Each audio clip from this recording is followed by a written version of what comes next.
Good evening student. आज मैं 10 chapter पढ़ाने जा रही हूँ। चैप्टर का नाम है आहार आयोजन, मील प्लानिंग। और मैं ये चैप्टर पढ़ा रही हूँ उन बच्चों के लिए जिनके पास बुक नहीं है, जो रेगुलर स्कूल नहीं आ रहे हैं, उनके लिए है। और मैं एवरी संडे एक चैप्टर पढ़ाऊंगी और चैप्टर कंप्लीट होने के बाद नेक्स्ट चैप्टर मैं पढ़ाऊंगी। तो इस चैप्टर में लिखा हुआ है स्वयं, परिवार तथा समुदाय के लिए पोषण, nutrition for self, family and community. Self मतलब स्वयं, स्वयं मतलब खुद, और परिवार तो आप समझ ही रहे हो, समुदाय जहाँ हम रहते हैं, हमारे आसपास के लोग हैं, वो सब हमारा क्या है, समुदाय है। अब हम इसका इंट्रोडक्शन पढ़ेंगे, इस चैप्टर का इंट्रोडक्शन पढ़ेंगे। तो चैप्टर में इंट्रोडक्शन में क्या है कि व्यक्ति की पोषण आवश्यकताएं उसकी आयु, क्रियाशीलता तथा शारीरिक कारकों पर निर्भर करती है। व्यक्ति को प्रतिदिन पौष्टिक तत्व की आवश्यकता होती है। भोजन मनुष्य की मूल आवश्यकता होती है। तो हम फिर से एक बार इंट्रोडक्शन बता दूं कि व्यक्ति की पोषण आवश्यकता उसकी आयु, क्रियाशीलता तथा शारीरिक कारकों पर निर्भर करती है। अच्छे स्वास्थ्य तथा शारीरिक कुशलता को बनाए रखने के लिए पर्याप्त मात्रा में भोजन प्राप्त होना चाहिए, जिसमें सभी पौष्टिक तत्व संतुलित अवस्था में हो।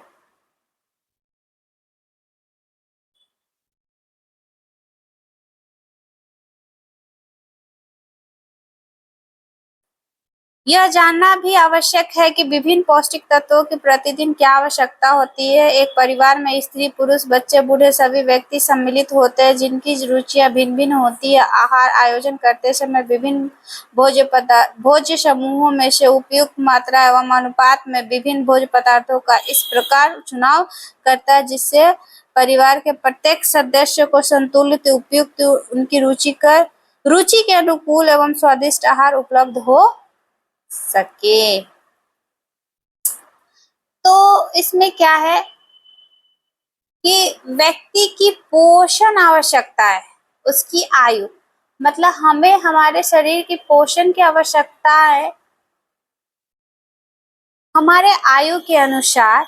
हमारा जो क्रियाकलाप है, हम जो कार्य करते हैं, उसके अनुसार ही हमारे शरीर को पोषक तत्वों की आवश्यकता है। हमने क्लास में पढ़ाया भी था, तो मैं बताई थी कि एक मजदूर को हमसे अधिक पोषक तत्व की आवश्यकता होती है, क्योंकि वो कुदाल चलाता, मेहनत हमसे बहुत करता। और एक जो दिमाग से कार्य करने वाले व्यक्ति को कम आवश्यकता होती है। बहुत खेलने कूदने दौड़ने वाले व्यक्ति को अधिक मात्रा में पोषक तत्वों की आवश्यकता होती है। तो ये इंट्रोडक्शन परिचय क्या कर रहा है कि व्यक्ति मतलब मनुष्य, हम मनुष्य, शिशु हो या प्रौढ़ व्यक्ति हो या वृद्धा व्यक्ति हो, उन सबको उनके कार्य के अनुसार ही पोषक तत्व दी जानी चाहिए। व्यक्ति को प्रतिदिन पौष्टिक तत्व की आवश्यकता होती है। ऐसा नहीं कि मनुष्य को एक दिन दे दिए, दूसरा दिन से पोषक तत्व नहीं दिए। तो हमारे शरीर को पोषक तत्व कैसे मिलता है? भोजन के माध्यम से, और भोजन के माध्यम से ही हम पोषक तत्वों को ग्रहण करते हैं। तो हम भोजन प्रतिदिन करते हैं ना, तो इससे क्लियर है कि हमारे शरीर को प्रतिदिन पोषक तत्व चाहिए। और पिछली कक्षा में हमने आप लोगों को बहुत अच्छे से पोषक तत्वों के विषय में पढ़ाया है। और पोषक तत्व मनुष्य को तो आवश्यक है ही, और हम मनुष्यों की मूल आवश्यकता क्या है? भोजन। भोजन के बगैर हम नहीं रह सकते, पोषक तत्व के बगैर हम नहीं रह सकते। और पोषक तत्व भिन्न भिन्न प्रकार से उपलब्ध है हमारे पृथ्वी पे। और एक परिवार में बहुत सारे लोग रहते हैं, स्त्री, पुरुष, बच्चे, बूढ़े सब रहते हैं और सबकी क्या होती है, इच्छाएं अलग अलग अलग होती हैं, भिन्न भिन्न प्रकार की होती हैं। इसलिए हमें उनकी रुचियों को ध्यान में रखते हुए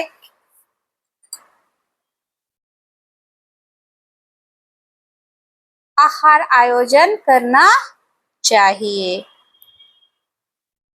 आहार आयोजन ही वो साधन है जिसके अनुसार हम भिन्न भिन्न लोगों को भिन्न भिन्न प्रकार के पोषक तत्व उनकी रुचि के अनुसार दे सकते हैं। अब हम पढ़ेंगे आहार आयोजन का अर्थ।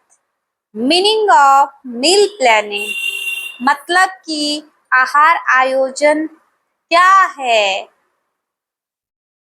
ठीक है, तो आहार आयोजन का अर्थ है आहार की ऐसी योजना बनाने से जिसमें सभी पोषक तत्व उचित तथा संतुलित मात्रा में प्राप्त हो सके। आहार की योजना बनाते समय खाने वाले व्यक्ति की संतुष्टि के साथ साथ उसके स्वास्थ्य का भी ध्यान रखना चाहिए। आहार आयोजन कला के साथ साथ एक विज्ञान भी है। अच्छी प्रकार परोसा गया भोजन भूख बढ़ाता है।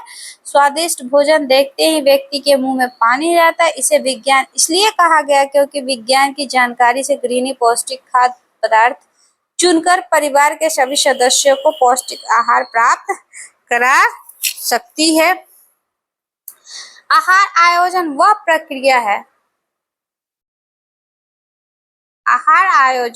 प्रक्रिया है जिसमें पोषण संबंधी सिद्धांतों को ध्यान में रखते हुए निश्चय किया जाता है कि प्रतिदिन प्रत्येक आहार में हमें क्या खाना चाहिए। एक आहार की योजना बनाते समय एक समय में कई भोज्य सामग्री प्रस्तुत की जाती है।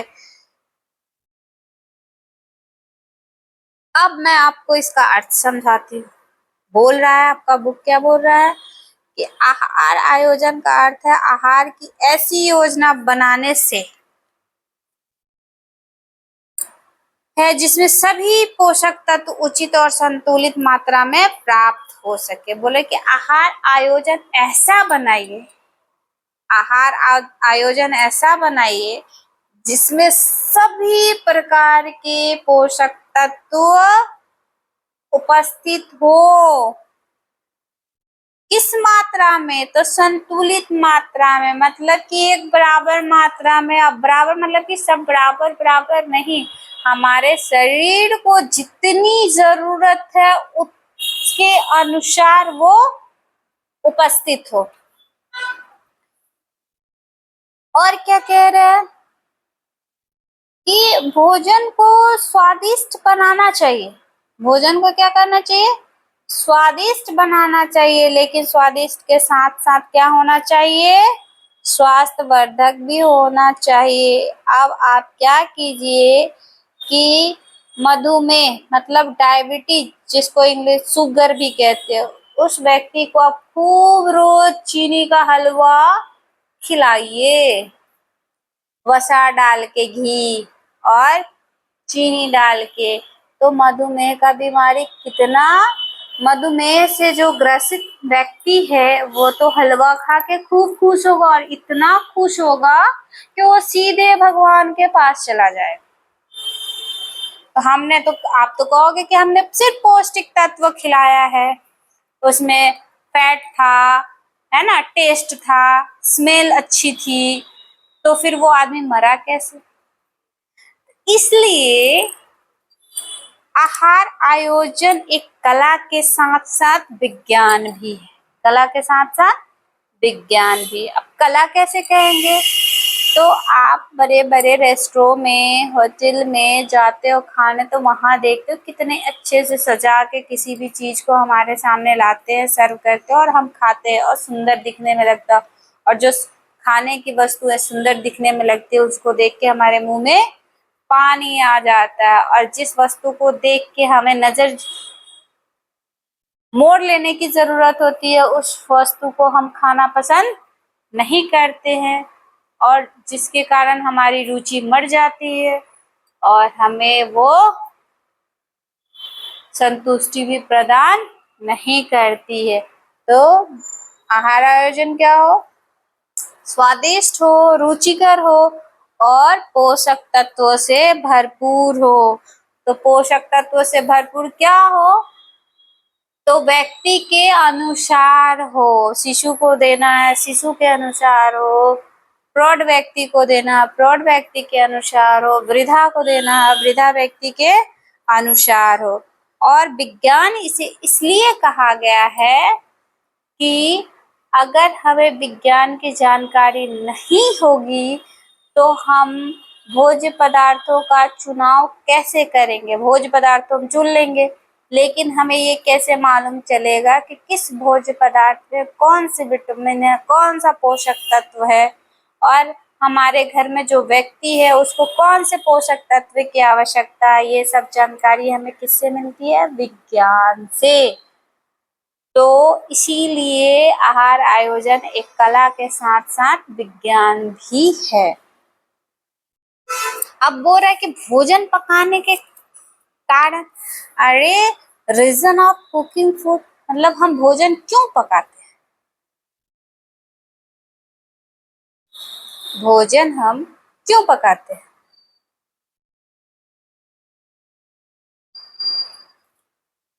भोजन पकाते पौष्टिक आहार के लिए, संतुलित हो, सुपाच्य हो, इसके लिए।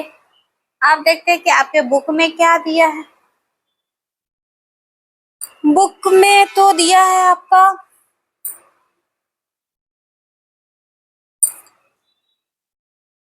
बोल रहा आहार आयोजन इस प्रकार से करना चाहिए कि आहार लेने वाले व्यक्ति के लिए वह पौष्टिक, सुरक्षित तथा संतुलित हो तथा उसके सामर्थ्य में हो। अब हम मान लो आपको भोजन बनाना, तो पहले आप अपने घर के सामर्थ्य को देखोगे कि घर में आपका क्या क्या चीज है और आपके घर में क्या क्या आ सकता है। अब ऐसे चीजों को तो नहीं चुनोगे जो आपके घर में अवेलेबल ही ना हो, आपके गांव में मिले ही ना, जहाँ आपको वहां पे बहुत कठिनता पूर्वक मिले। तो आप रोज रोज ऐसी चीजों को चुनोगे तो क्या आप सही से रोज बना पाओगे? नहीं बना पाओगे। इसलिए आप वैसे भोज्य पदार्थों का चुनाव करो जो आपको आसानी पूर्वक आपके आसपास उपलब्ध हो, और उसमें आप पता करो कि कौन से पोषक तत्व है और आपको कौन से पोषक तत्व की आवश्यकता है। जितनी मात्रा में आवश्यकता है आप उतने मात्रा में उसको बनाएं।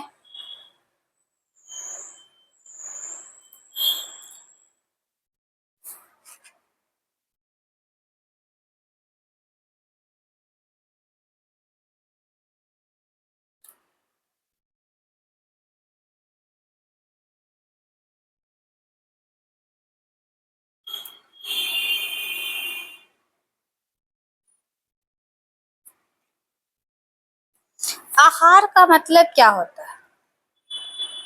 हम जो खाते हैं वो हमारा क्या है?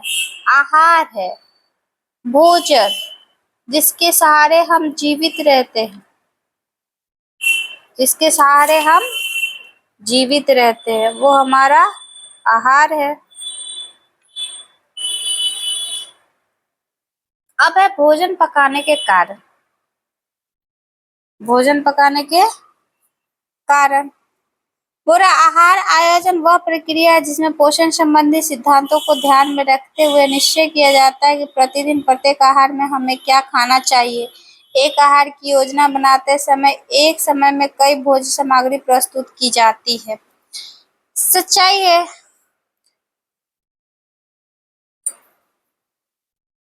आहार आयोजन की प्रक्रिया में हम क्या करते हैं?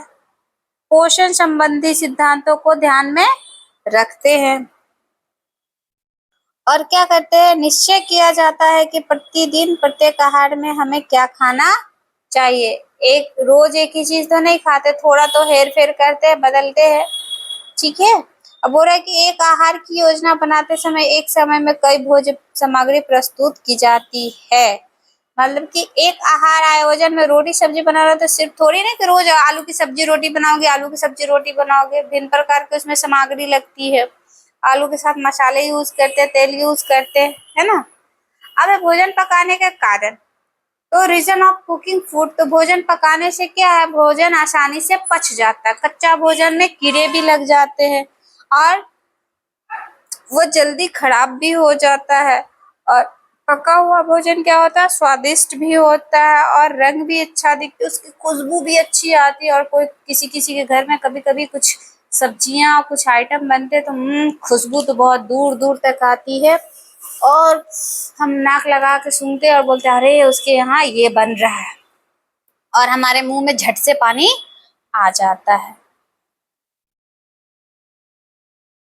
पकाते समय आप भोजन संबंधी विभिन्न व्यंजन बना सकते हैं। हाँ, जब हम चूल्हे के पास किचन में बैठे हैं तो जो अगर वस्तुएं हमारे पास है तो हम बहुत सारे चीज बना सकते हैं। बोला कि भोजन पकाने से अधिक समय तक चलता है, सच्ची बात है, क्योंकि कच्चा भोजन खराब हो जाता है। गर्मी का दिन है, आटा लगा के रख दो, कच्चा आटा 2 घंटे बाद जाके देखो उसमें फंगस आ गए हैं। और बोल रहा है कि पकाने से भोजन सुरक्षित तथा कीटाणु मुक्त रहता है। पकाने से भोजन क्या होता है, उसमें कीटाणु नहीं रहता, कीटाणु रहित हो जाता है और वो कीटाणु से मुक्त हो जाता है। ऐसा ही होता है।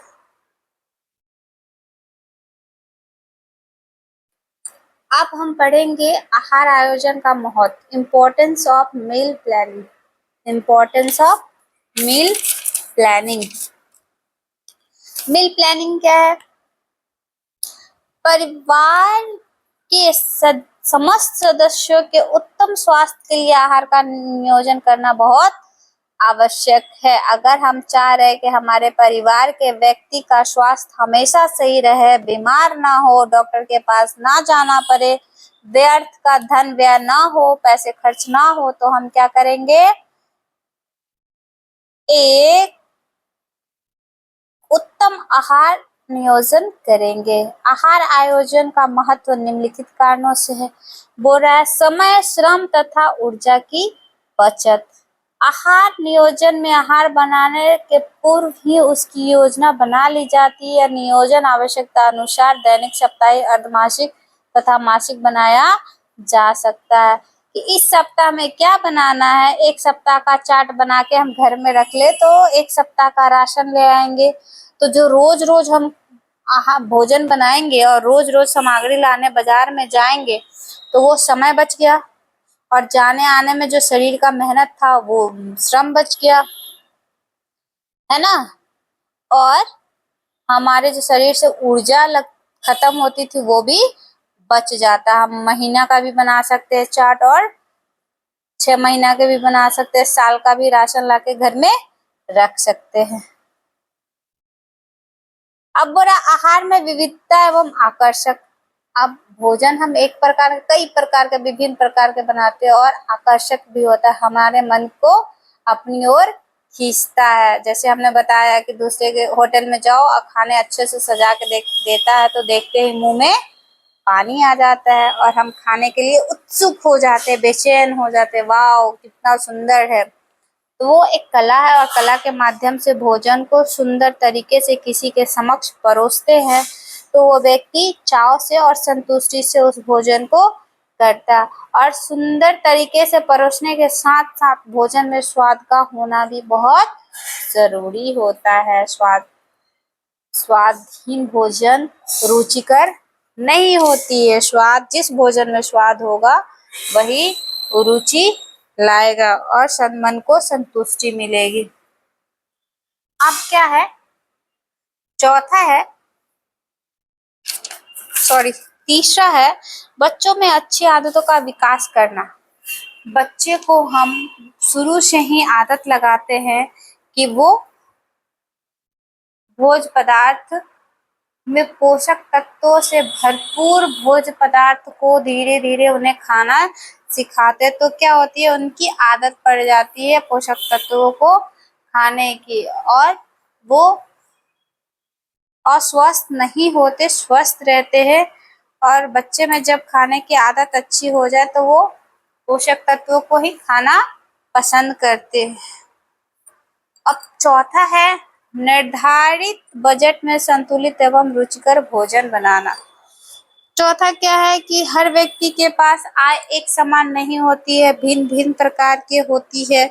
गांव में, शहर में, सब जगह कुछ अमीर लोग होते हैं, कुछ गरीब होते हैं, कुछ मध्य वर्ग के लोग होते हैं। तो क्या है, हम अपने आर्थिक स्थिति, हमारी जो आय है, हमारी जो कमाई है, हमारे घर में जो पैसे आते, उनके अनुसार हम अपने भोजन को स्वादिष्ट और स्वास्थ्यकर बना सकते हैं, पोषक तत्वों से भरपूर बनाते हैं। और यही महत्व है आहार आयोजन का। आहार आयोजन के माध्यम से हम कम बजट में, अपने बजट में संतुलित आहार आयोजन बना सकते हैं। और मैं आपको इस वीडियो के साथ एक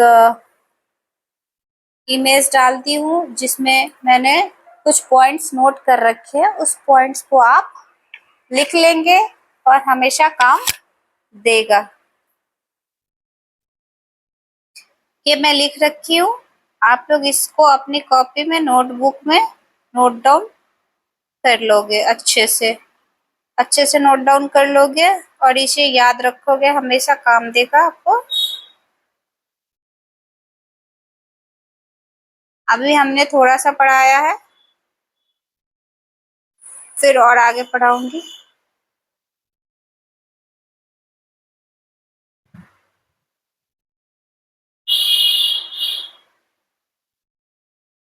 बाय, गुड नाइट।